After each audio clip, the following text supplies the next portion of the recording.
Devils cute little innocent wife भाग 2 दो पतियों की दुल्हन। प्लीज दोस्तों चैनल को सब्सक्राइब कर लीजिए। जैसे ही ईशा घर का बड़ा सा गेट खोल बाहर निकलने वाली होती है, ठीक तभी अचानक से ईशा को कोई उसकी कमर से पकड़ अपनी तरफ खींच लेता है और ईशा कुछ भी समझ पाती उससे पहले ही उस इंसान के सख्त होठ ईशा के नर्म और मुलायम से होठों पर होते हैं, जिसे महसूस करते ही ईशा पहले तो काफी ज्यादा डर जाती है, मगर जैसे ही वो देखती है उसे किस करने वाला कोई और नहीं बल्कि वही इंसान है जिसने उसके साथ पहले तो जबरदस्ती शादी की, फिर बाद में उसके साथ जबरदस्ती ही सुहागरात मनाई, जिसे याद कर ईशा की आंखें गुस्से से भर जाती है और वो अपनी सारी ताकत लगाकर अपने दोनों हाथ उस इंसान के सीने पर रखती है जो उसे जबरदस्ती किस किए जा रहा था। उसके सीने पर अपने दोनों हाथों को रख अपनी पूरी ताकत से उसे जोर का धक्का देती है।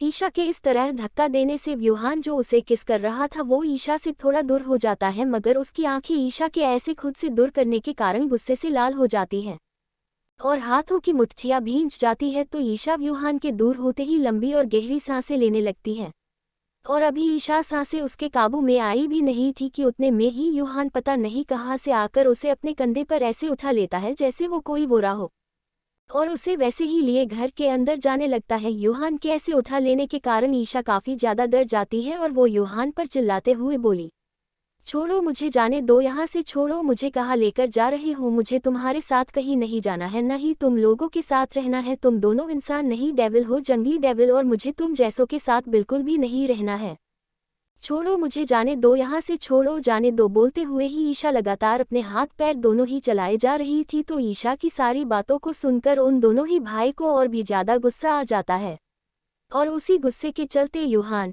ईशा को अपने कमरे में ला किसी सामान की तरह बिस्तर पर पटक देता है, जिसके ऐसा करते ही ईशा को कल रात का मंजर एक बार फिर से याद आ जाता है। कल रात भी इन दोनों भाई ने उसे लाकर बिस्तर पर ऐसे जी पटका था और फिर उसके साथ जबरदस्ती की थी, जिसे याद कर ईशा की आंखें अब डर से भर जाती है और उसी डर के कारण उसका पूरा शरीर कांपने लगता है और वो बेड पर ही पीछे की तरफ खिसकने लगती है, जिसे ऐसे पीछे जाते देख दोनों ही भाई के चेहरों पर डेविल मुस्कान आ जाती है। व्यूहान, कुछ याद आया डेविल्स लिटिल वाइफ?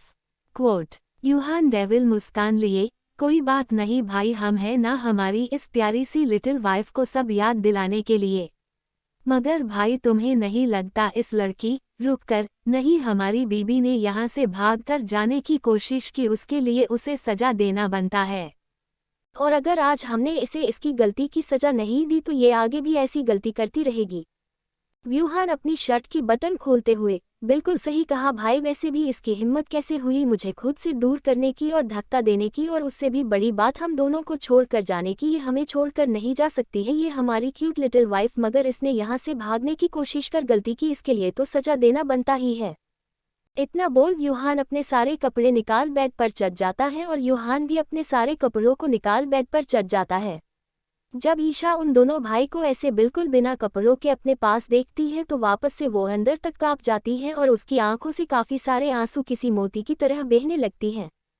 ईशा जैसे ही वहां से भागने के लिए होती है, ठीक वैसे ही दोनों भाई उसे पकड़कर बेड पर लिटा देते हैं और यूहान ईशा के ऊपर उसके होठों को चूसने लगता है, बिल्कुल किसी लॉलीपॉप की तरह। तो यूहान उसके गले पर किस करते हुए ही उसकी पूरी बॉडी पर अपने हाथों को चला रहा था, जिस कारण से ईशा की आंखों के आंसू और भी तेज हो जाते हैं और वो अपने दोनों हाथों से यूहान को धक्का देने लगती है और उसे अपने आप से अलग करने लगती है, मगर वो जितना भी धक्का देने पर वो यूहान को खुद से दूर नहीं कर पा रही थी, ना ही यूहान को खुद पर किस करने से रोक पा रही थी, और अब तो उसे सांस लेने में भी परेशानी होने लगती है, जिसे महसूस कर यूहान भी उसके होठों को कुछ पल के लिए आज़ाद कर देता है, जिसके अलग होते ही ईशा जोर से गहरी लंबी लंबी सांसें लेने लगती है। तो यूहान अब ईशा के होठों को छोड़ उसके कपड़े उसके बदन से निकालने लगता है। ये देख ईशा रोते हुए ही बोली, मुझे यहाँ से जाने दो, मत करो मेरे साथ ऐसा। अभी उसने इतना बोली ही थी उतने में ही यूहान उसके होठों पर अपने होठों को रख देता है और उसे रफली किस करने लगता है। तो यूहान उसने तो अब तक ईशा के बदन से उसके सारे कपड़ों को टुकड़ों में फाड़ कर अलग भी कर दिया था, जिसके बाद ईशा उसके सामने बिना कपड़ों के थी, जिसे ऐसे देख यूहान का कंट्रोल अब उससे बाहर हो चुका था, क्योंकि उसे ईशा की पूरी बॉडी में अपनी और अपने भाई की छोड़ी सारी निशानी साफ दिख रही थी और ऊपर से ईशा काफी ज्यादा खूबसूरत थी, जिस कारण से यूहान अब पूरी तरह से अपने कंट्रोल से बाहर होकर ईशा की पूरी बॉडी पर किस और बाइट करने लगता है। तो व्यूहान वो अब तक उसकी बॉडी में एंटर कर चुका था, जिस कारण ईशा की दर्द भरी चीखें उस कमरे में गूंज उठती है। मगर वो दोनों भाई इतने बड़े बेरहम थे कि उसकी चीख भी उसके मुंह से ना निकले, इसलिए उसके होठों को ब्लॉक कर देते हैं। दोनों ही डेविल भाई बस ईशा की बॉडी के साथ खेले जा रहे थे। एक उसकी बॉडी से बाहर आता तो दूसरा वापस अंदर चला जाता, ऐसा ही काफी देर तक चलते रहता है। उन दोनों को एक साथ हैंडल करना ईशा के बस में नहीं था, जिस कारण दर्द बर्दाश्त करने के लिए ईशा अपनी आंखें कसकर बंद कर लेती है और थोड़ी ही देर में वो दोनों ही भाई थक कर ही ईशा के अगल बगल में उसे ही खुद से एकदम चिपका कर ही सो जाते हैं। एक की छाती से लगी उसकी पीठ होती है तो दूसरे से चिपका उसका सीना होता है। और ईशा भी काफी ज्यादा थक चुकी थी, जिस कारण वो अपनी आंखें बंद किए एक दिन पहले की घटना याद करने लगती हैं, जब वो काफी ज्यादा खुश थी अपनी लाइफ में, मगर एक गलत फहमी के चलते उसकी जिंदगी बर्बाद हो गई। फ्लैशबैक। एक दिन पहले ही ईशा अपनी दोस्त पल्लवी के साथ शॉपिंग करने शॉपिंग मॉल जा रही थी। अपनी प्यारी स्कूटी जिसका नाम उसने चांदनी रखा था, उस पर बैठकर ईशा इस समय काफी ज्यादा खुश थी, क्योंकि अभी 2 दिन पहले ही वो 18 साल की पूरी हो गई थी और एक हफ्ते बाद ही उसकी शादी होने जा रही थी अपने बचपन के अच्छे दोस्त और अपने पापा के दोस्त के बेटे के साथ, जिसके साथ वह बचपन से ही पढ़ी लिखी और बड़ी हुई, उसी के साथ उसकी शादी होने वाली थी। और ईशा अपनी शादी से काफ़ी ज़्यादा खुश भी थी और वो अपनी शादी की शॉपिंग के लिए ही अपनी बेस्ट फ्रेंड पल्लवी के साथ जा रही थी। ईशा मिरर में अपनी दोस्त को देख, यार पल्लवी तू इतनी ज़्यादा उदास क्यों है? तेरी तबीयत तो ठीक है ना? तेरे बेस्टी की शादी होने जा रही है और तू है कि इतनी उदास है? ये बोलते हुए ही ईशा अपना मुंह बना लेती है। पल्लवी उदास होकर, उदास ना हो तो क्या करूँ ईशा? मुझे कुछ समझ ही नहीं आ रहा है, मैं क्या करूं और क्या ना करूं? ये बोलते हुए ही पल्लवी रोने लगती है। ईशा परेशान होकर, तू ऐसे रो क्यों रही है? क्या हुआ मुझे बता, मैं हूं ना तेरे साथ। ये बोलते हुए ही ईशा स्कूटी चला रही होती है। पल्लवी रोते हुए, आई एम प्रेग्नेंट। ईशा जोर से ब्रेक लगाकर, व्हाट? पल्लवी रोते हुए, ये सच है ईशा? ईशा साइड में सड़क किनारे स्कूटी लगाकर पल्लवी रोना बंद की और मुझे सारी बात बता, क्या हुआ और तू प्रेग्नेंट कैसे हो सकती है? ये बोलते हुए ही स्कूटी की डिग्गी से पानी का बोतल निकाल पल्लवी को दे देती है। पल्लवी पानी पीने के बाद, मेरे बॉयफ्रेंड ने मुझे धोखा दिया ईशु। उसने मेरी फीलिंग के साथ और मेरी बॉडी के साथ खेला और अब जब मैं प्रेग्नेंट हो गई तो वो बोल रहा है वो मुझसे शादी नहीं कर सकता, उसके घर वाले शादी के लिए राजी नहीं होने वाले हैं। ये बोलते हुए ही पल्लवी जोर से रो पड़ती है। ईशा उसे शांत करवाते हुए, तू इतनी बड़ी गलती कैसे कर सकती है पल्लवी? तुझे पता भी है तूने क्या किया? अगर ये बात बाहर गई तो तेरी कितनी बदनामी होगी। तुझे इस बात का जरा सा भी अंदाजा है? पर जो हो गया हम उसे बदल नहीं सकते हैं, पर जो होने वाला है हम उसे सुधार जरूर सकते हैं। इसलिए मुझे बता, तेरा बॉयफ्रेंड कौन है और तूने मुझे आज तक मिलवाया क्यों नहीं? ये बोलते हुए ही ईशा काफी गुस्से में होती है।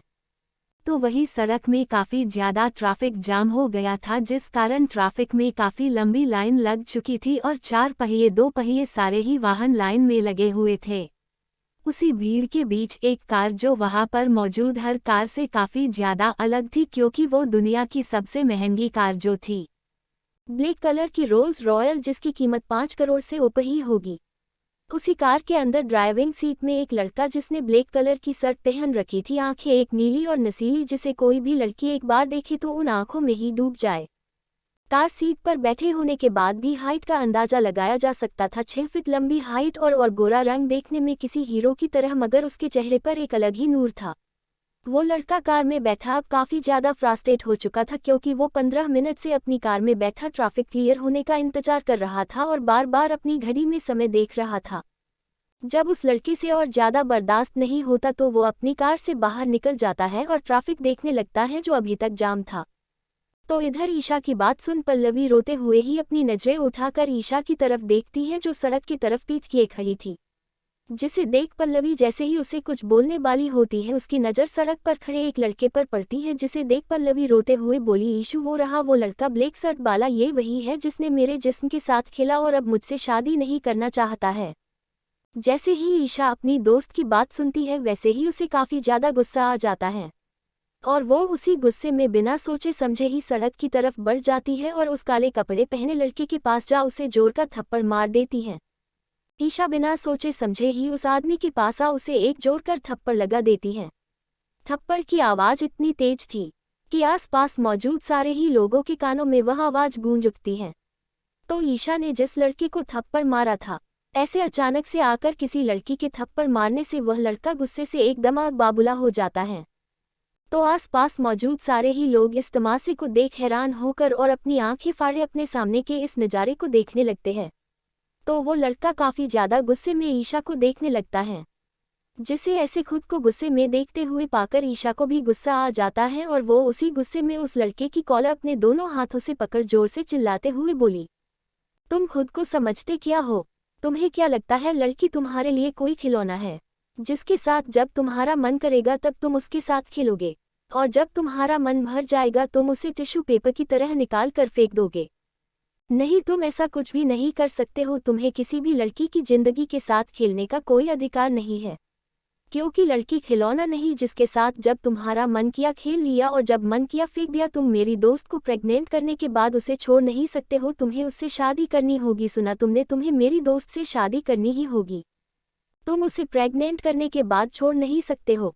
ये बोलते हुए ही ईशा काफ़ी गुस्से में होती है। तो ईशा की सारी बातों को सुन उस लड़के की आंखें गुस्से में खून से भी ज़्यादा लाल हो जाती है, और वो वैसे ही काफ़ी गुस्से में ईशा को देखने लगता है। तो आसपास मौजूद लोग तमाशा देखने लगते हैं और वीडियो बनाने लगते हैं। ईशा अभी भी गुस्से में उस लड़के की कॉलर पकड़ी उसे सुनाए ही जा रही होती है। उतने में ही पल्लवी ईशा के पास आ उसकी पकड़ से उस लड़के की कॉलर छुड़ा कर बोली, ईशा ये वो नहीं है, तूने गलत लड़के को थप्पड़ मार दिया। जैसे ही पल्लवी इस बात को बोलती है ठीक वैसे ही ईशा की आंखें हैरानी से फैल जाती हैं, और वो हैरानी के साथ ही पल्लवी को देखने लगती है। तो पल्लवी उसे उसके हाथ से पकड़ खींचते हुए अपने साथ ले जाती है और उसे वापस स्कूटी के पास ला बोली, ये तूने क्या की ईशु? मैंने काली शर्ट वाला लड़का बोली, पर ये वो नहीं जिसे तूने थप्पड़ मारी, वो तो वहां से निकल गया बाइक में बैठे, पता नहीं तूने किसे थप्पड़ मार दिया। ईशा गिल्टी होते हुए, यार मैंने तो उसे कितना सुना दिया, अब पता नहीं वो मेरे बारे में क्या ही सोचेगा। ये सोचकर ही वो परेशान हो जाती है और वो दोनों वैसे ही गिल्टी फील कर वहां से चली जाती है।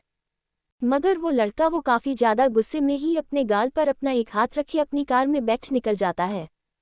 तो थोड़े समय बाद ही दोनों दोस्त मॉल आ चुकी थी, जहां आने के बाद दोनों दुल्हन लहंगा देख रही थी ईशा के लिए, और उन दोनों को एक लहंगा पसंद भी आ जाता है, जिसके साथ ही दोनों शादी की और भी शॉपिंग करती हैं और सारा सामान लेकर बिल काउंटर में पहुंच जाती हैं। जहां आने के बाद वो अपना सारा सामान काउंटर में बैठी लड़की के पास दे उसे बिल बनाने का बोलती हैं। अभी ईशा वहां पर खड़ी उस काउंटर वाली लड़की को देख ही रही होती है जो उसके सामान का बिल बना रही थी कि तभी ईशा के जीन्स के पॉकेट में रखा उसका फ़ोन रिंग करने लगता है, जिसकी आवाज़ सुन ईशा मोबाइल निकाल देखती है तो उसे उस पर मम्मी नाम दिखता है, जिसे देख ईशा कॉल उठाकर अपने कान में लगा लेती है और हेलो बोलती है, मगर उसे आवाज़ नहीं आती है। हेलो मम्मी बोलते हुए ही ईशा लगातार बोल रही होती है, मगर उसे दूसरी तरफ से अपनी मम्मी की कोई आवाज़ ही सुनाई नहीं देती है, जिस कारण ईशा कॉल कट कर वापस से कॉल लगाती है, मगर फिर भी ठीक से आवाज़ नहीं आती है। तभी पल्लवी ईशा को देख बोली, एक काम कर, कार्ड मुझे दे, मैं बिल पे कर आती हूँ, तू बाहर जाकर बात कर ले, क्या पता नेटवर्क को ठंड लग गई हो जो मिल नहीं रहा इसलिए धूप में बैठा हो। हंसते हुए, जाकर नेटवर्क देख, क्या पता बाहर मिल जाए। ईशा भी हंसते हुए, ठीक है तू ये कार्ड ले, पिन तो तुझे पता ही है, मैं बाहर जाकर देखता हूँ, मेरा मतलब देखती हूँ, तू बिल पे कर बाहर ही आ जाना। इतना बोल ईशा अपने मोबाइल में नेटवर्क देखते हुए आगे बढ़ रही होती हैं। तो सामने से भी एक लड़का अपने साथ ही कुछ लोगों को लिए ही उनसे बातें करते हुए मॉल के गेट से अंदर की तरफ आ रहा होता है, जिसने एक बिजनेस सूट पहन रखा था और वो देखने में काफ़ी ज़्यादा हैंडसम था, इतना कि आसपास मौजूद सारे जवान और बूढ़ी सभी औरतें बस उसे ही घूरे जा रही थी। मगर वो लड़का अपने साथ चल रहे लोगों को देखते हुए ही उनसे बातें करते हुए आगे बढ़ रहा था, शायद उन्हें कुछ समझा रहा हो। तो ईशा वो तो नेटवर्क के चक्कर में अपना मोबाइल ऊपर किए बस आगे की तरफ ही बढ़ रही होती है और उसका ध्यान बिल्कुल भी सामने की तरफ नहीं होता है, जिस कारण वो सामने से आ रहे उसी लड़के से जोर से टकरा जाती है और टकराते ही उसके हाथ में पकड़ा उसका मोबाइल उसके हाथ से छूटकर हवा में उड़ते हुए ही जाकर फर्श में गिर जाता है और गिरते ही टूटकर कई टुकड़ों में बिखर जाता है, जिसे देख ईशा की आंखों में आंसू आ जाते हैं और वो रोते हुए ही गुस्से में अपने सामने खड़े लड़के के पास जा जो उसे ही बिना किसी भाव के देख रहा होता है उसके गाल में एक जोर का थप्पड़ जड़ देती है, जिसकी गूंज उस पूरी जगह पर फैल जाती है। तो उसी लड़के के साथ चल रहे बाकी लोग इस नज़ारे को देख डर से कांप जाते हैं और उसी के साथ आसपास मौजूद सभी जो उस लड़के को शायद जानते थे, वो सभी अपने होठों पर अपना हाथ रख काफ़ी ज़्यादा हैरान नज़रों से उस लड़के और ईशा को ही देखने लगते हैं। और वो लड़का अपने गाल पर अपना एक हाथ रखे काफ़ी ज़्यादा गुस्से में खा जाने वाली नज़रों से ईशा को देख रहा होता है, बिल्कुल ऐसे जैसे वो अभी ही उसकी जान ले लेगा। ईशा रोते हुए गुस्से में कहते हुए, मैंने तुम्हें थप्पड़ मारा, उसका बदला तुम ऐसे मुझसे ले रहे हो? तुम्हें पता भी है मैंने कितनी मेहनत से 12,000 रुपये जोड़कर खुद ही पोको C3 का मोबाइल ली थी, क्योंकि मेरे बजट में वही था, और तुमने मेरे उसी प्यारे से मोबाइल जिसे मैंने एक एक रुपये जोड़कर नए साल में खरीदा था और उसे पूरे 1 साल भी नहीं हुए तुमने उसे तोड़ दिया। तुमने ये बिल्कुल भी ठीक नहीं किया। तुम्हारी हिम्मत भी कैसे हुई मेरा मोबाइल तोड़ने की? तुम होते कौन हो मेरा मोबाइल तोड़ने वाले? ये बोलते हुए ही ईशा काफ़ी ज़्यादा रोने लगती है और रोते हुए ही गुस्से में वहाँ से चली जाती है। मगर वो लड़का अपनी जलती हुई निगाहों से जाती हुई ईशा को देख रहा होता है और एक नज़र उस पूरी जगह को देखता है जिस जगह पर सारे लोग उसे ही हैरानी से देख रहे थे। ये देख उस लड़के का गुस्सा आसमान छू जाता है और वो उसी गुस्से में जोर से चिल्लाकर अपने साथ खड़े लोगों को देख बोला, मुझे वो लड़की चाहिए, उसकी सारी डिटेल आधे घंटे के अंदर मुझे चाहिए और वो लड़की रात तक मुझे मेरे घर में चाहिए। यहाँ पर मौजूद जिस भी इंसान ने ये तमाशा देखा उन सब का मुंह बंद करवा दो, और अगर किसी ने भी इस बात का ज़रा सा भी जिक्र किसी से किया तो उसके साथ ही उसके पूरे परिवार को जलती हुई आग के हवाले कर दो। जैसे ही वो लड़का अपनी गुस्से से भरी आवाज़ में इतना बोलता है, उसके साथ खड़े 3 लड़के वो सब डर जाते हैं और जल्दी से हाँ में अपना सर हिला उस जगह से चले जाते हैं। सॉरी दोस्तों, कल 4 पति वाली स्टोरी नहीं लिख पाई, मगर आज लिख लूँगी और पक्का दोपहर तक अपलोड भी कर दूँगी। तो आप सब चैनल को सब्सक्राइब कर लीजिए और बताएं 10 मिनट का लिखूँ और 15 इससे ज़्यादा लिख नहीं सकती मैं।